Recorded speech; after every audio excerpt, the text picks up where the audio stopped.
Right, so if you hear any noise, boys are playing billiards downstairs, which is just below my studio.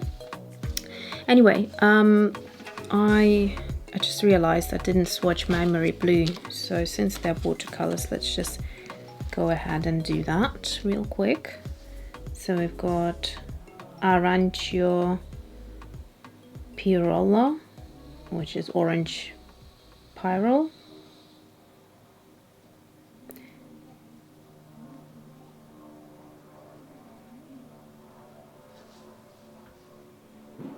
Just going to do small swatches here.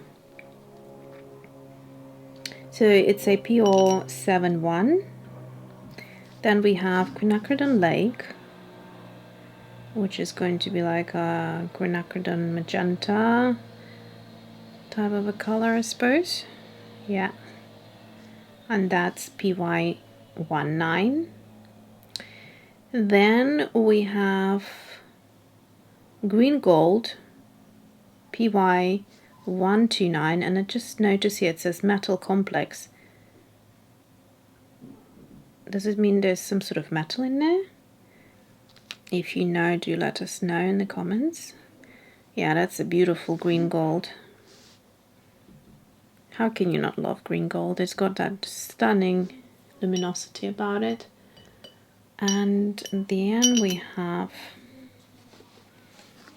Ultramarine Deep.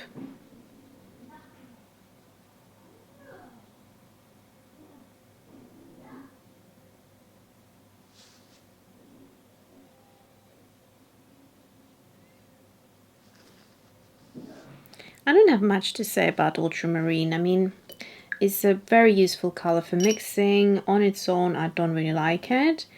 But yeah, some of them are more granulating, some of them are less. So that one was PB29. Next one we have Turquoise Cobalt, which is PB28, and it says Cobalt Aluminium Oxides.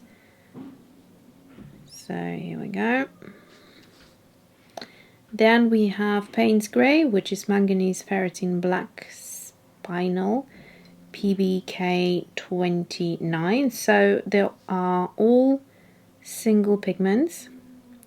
And Payne's Grey is one of my favorite greys, or it is my favorite grey. Oh, that's a nice grey. It's got quite a bit of blue to it. It's got more blue to it than the greys that I would think the one from Daniel Smith I quite like, the Payne's Grey. This has more grey and seems like quite a bit of granulation to it.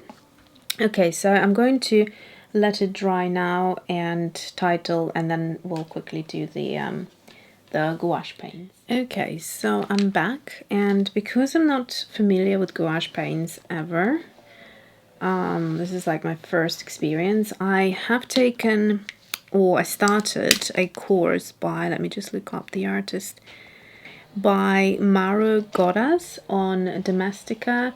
She is a, I think, Spanish, yeah, illustrator, and unfortunately it's not in English, so you have to read the subtitles, but the course is lovely. It's pictorial sketchbook with gouache, and it's quite helpful to kind of see different techniques you can apply, etc. So at least I'm getting familiarized with gouache as a medium.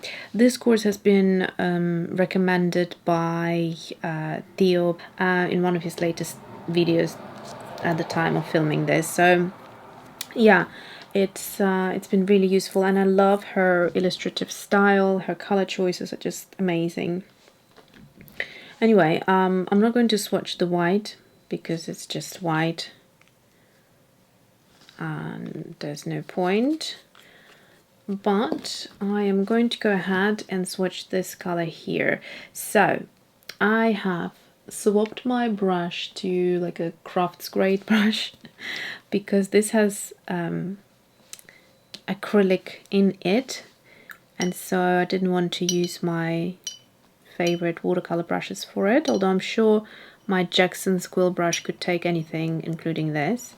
So what I'm going to do now is just load some of this paint straight onto the brush and just do like let's see, how many do I have here? So I'll do 5. Well, I'll have to do I will have to do the white as well. Okay, anyway, so let me just start with this one. Interesting. The experience so far, it sort of glides a bit like acrylic paint. Really interesting. Oh, you can't see it, can you? Now you can. Alright, so here is our primary magenta. So this is supposed to dry completely into a flat, not flat, but like a matte color. And I suppose if you wanted to dilute it, you probably could do a little bit as it's wet. But look, the line, when it dries and it will dry permanently. So I'll just dilute a little bit just to show you that if you work straight while doing that, not letting the paint sit there even for a few seconds, but go into it straight away, you can create that watercolor effect. Okay, let me do the white. So again, straight onto the brush. I had a bit of pink water on there, so that's not helping. I also heard, who was it? Maybe it was from Maru's class that, or the course, that you can use these paints on ceramic watercolor plates, because it has acrylic. So if you use it on plastic or anything else, it will just dry there because of the acrylics. But the apparently you can use it on the ceramic. Okay, next one is wine red. So this is a beautiful color. This is very interesting. It's a lovely experience. So I'm going to go straight in now, just washing my brush, adding a bit of water here on the side just to dilute it and show you that within one paint you can have that diversity of matte looking almost acrylic paint to watercolor. So it's really interesting medium.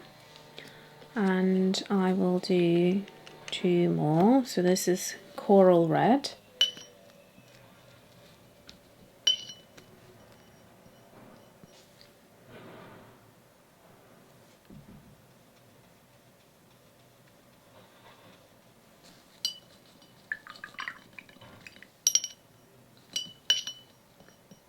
I'll try to remove some of it because this is just a bit too thick. See if I can lift any of it.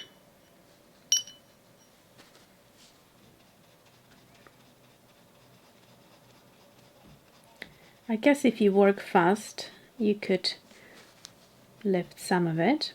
There we go.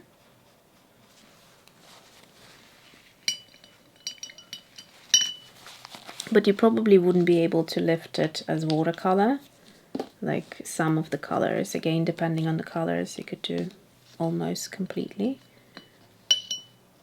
So now we have mustard. I haven't opened, well, I have opened the tube on the video for you, but it looks like it maybe has been opened before. This is a gorgeous mustard. Love it. Love, love, love it. It could have a touch of green, a bit more, to be honest with you. It's kind of more of a yellow mustard. I do like a bit of green in my mustard.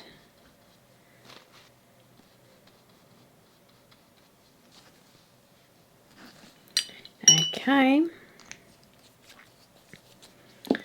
And let's do one more on this row, light apricot.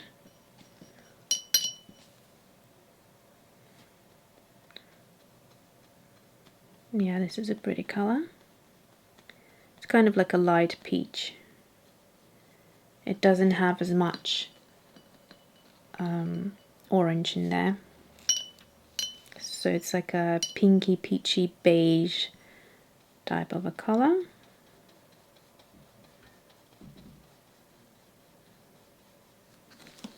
There we go. Now on to pale pink. The good fun part about Holbein is that they have so many different mediums of the same colors. So for instance, one of my favorite colors from their pencils is ice green. It's such a gorgeous color. And then there are other beautiful colors. So you can get the same, like ice green, you can get it in different mediums like watercolor, you can get it in gouache, you can get it in this gouache. So you can use the same color in different textures.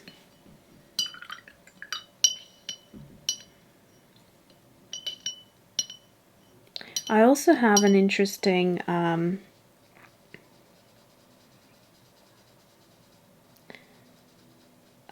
paint, which I'll show you in a second. I just need to grab or find the tube. Actually, I don't know where I put it. So it's this one here, the Duo Aqua Oil. I was very intrigued by it because oil paints is just something I'm not, you know, wanting to step into at all. Maybe later will change, but yeah, it's just one of those things that is just way too complicated. However, when I saw this, I thought it's quite interesting. So it's basically, when the paint is wet, it can be used like watercolor, but it has a lot of body to it. So you can create lovely textures and, you know, have that sort of oil buildup of paint where you can have little spikes of paint coming through, or textural effects. So if you have any of these sort of textural tools, you can just scrape things and create rough kind of dimensional texture to your paintings. And then you need to let it dry, and the drying, depending on how thick you lay the paint, takes a very long time. So the swatch I did, I'll actually just pull it out for you real quick.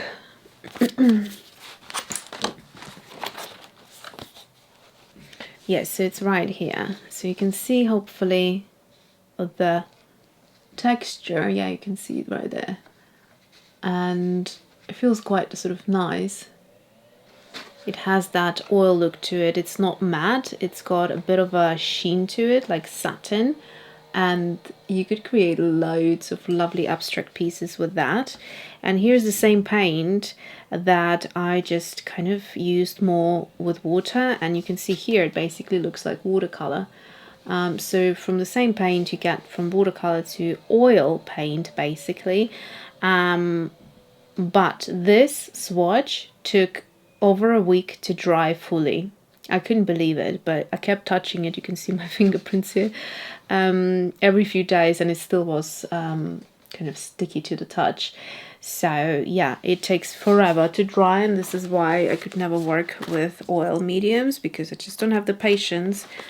And I have a small studio, and my studio is filled with all the, you know, gorgeous art supplies, so I couldn't then start displaying these canvases to dry, because I wouldn't be able to walk through here. But if you have a large studio and you'd like to work on canvases and things, this is a good paint to look at. It's interesting. I love the texture of it for sure, but just, yeah, not ready. And again, it's in ice green, so I've got a pencil in ice green now. I've got this, and I don't think I have the Holbein watercolor in that, do I? Can't think of it. Anyway, let's carry on. So the next color we have here is, what's that?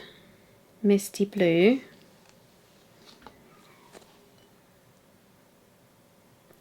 It's barely blue. I mean, it's kind of more of a gray. Very pretty color though. So what did I get these for? Things like obviously abstract paintings, I think that would be very lovely to layer, to be able to have that extra texture to run the pencils over. I think that would be very kind of fun.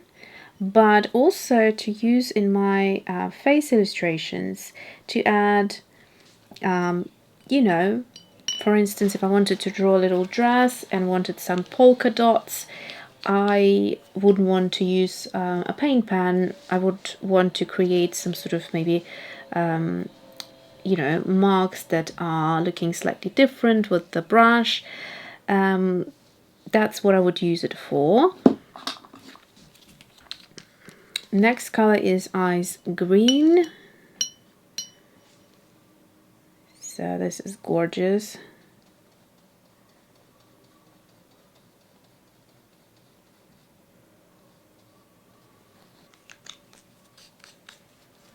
Then we have pale mint. So it was quite funny because I put all of these kind of colors, so most of them I put in my basket on Jackson's. And next day in the morning, Natasha Newton put up a video with swatching or showing the swatches of these colors, and it was so good because actually I think about 90, maybe 85% of what I had in my basket, you know, she had the swatches for, so I could really see which colors I wanted and which colors looked different to me on the website to what I thought they would be like. So when I saw the swatches, a couple of colors I took off because I didn't think that they suited the color palette I wanted. And then, yeah, I was really happy with the rest of the colors. So it was just perfect timing, really. And yeah, so Natasha has quite a few more of these. So if you want to see more colors, I would advise you head over to her channel. And then we have olive. Yeah, that's a beautiful color. Now, the interesting thing here, I love it in its full intensity, but also once it's watered out, it's actually close to what I thought mustard would be, sort of. Just build up this color here. So I'm just going to title them, and we're going to have a closer look once they're fully dry. These are already dry. I love how fast they dry, so that's all good. Alright, so here are the colors. I'm going to give you a quick close-up.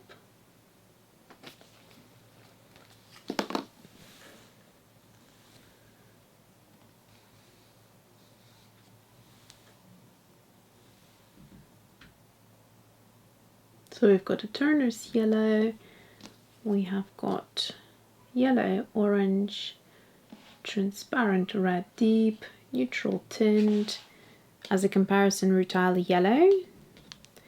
Then we have the My Merry Blue, orange Pyrrole, quinacridone lake, green gold, ultramarine deep, turquoise cobalt, and Payne's grey.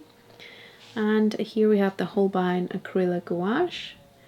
And you can see Chinese white. This is a bit tinted because I have put it first into primary magenta. And then we have wine red, coral red, mustard, which I think this would be more of a mustard to me than that. That's more of a yellow. But I wonder if I just put a little bit of ice green into it, or pale mint, or even misty green, whether I could just tone it down a bit more.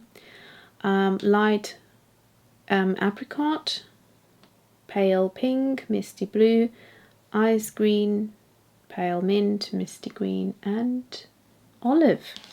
So now I wanted to just for fun take two pencils, so dark indigo and pink white, and just do a little bit of kind of mark making and see how different it would be if I did them on watercolor and this gouache. So the feeling, it definitely glides over paper here and different texture on here, and yeah, it feels good. Let's see if I will do some marks. I feel that the pencil grips differently on here.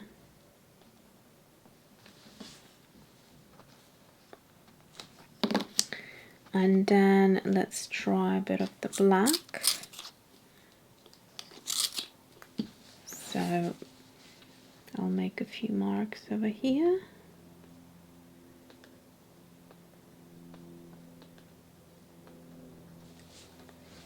And then let's make some marks here. It kind of feels a bit more, I don't know, I want to say buttery when it goes over this paint. I mean, there's very light difference there. Let's try here.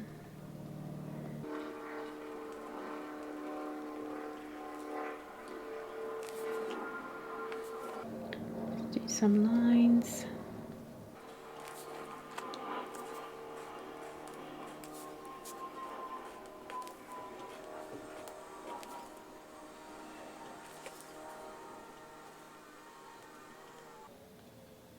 This white I'm expecting to be super opaque, so I could use it for some mark making and maybe, you know, strong highlights if I needed to, instead of a paint pen or something like that.